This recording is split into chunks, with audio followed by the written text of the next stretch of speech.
If you're not a live-in caregiver, these days when it's brutally cold, are great days to make sure that either you're closely monitoring the person that you're giving care to or someone else is stopping it occasionally. My experience is Alzheimer's and dementia and cancer, but mostly Alzheimer's and dementia.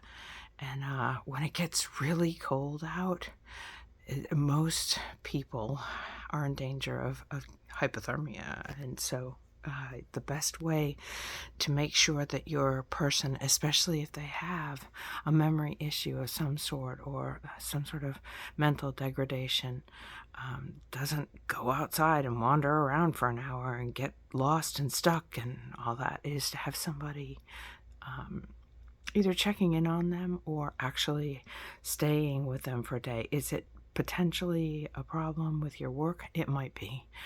But if your job is also to give care, make sure your employer knows it. Maybe they allow for things like FMLA or, family care, spousal care, days off, or mental health days. And check in with your boss, your manager, your company's HR department, and see what they offer.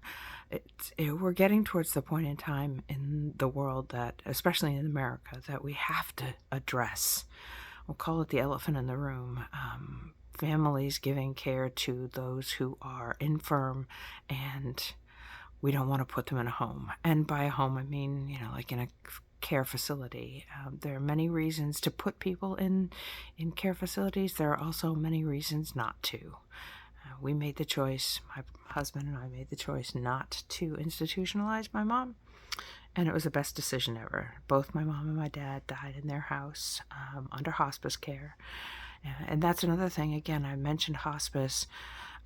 Having like respite time for caregivers. Check out your hospice people. You do not have to. Hospice does not always mean they're dying. A lot of hospices offer palliative care, which is a helpful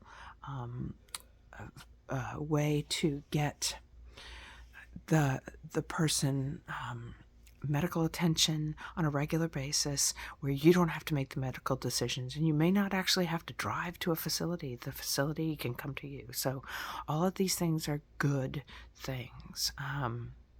So yeah, if it's cold, check on your person. If you can, stay with your person. If you can't, make arrangements for someone to check on your person on a regular basis.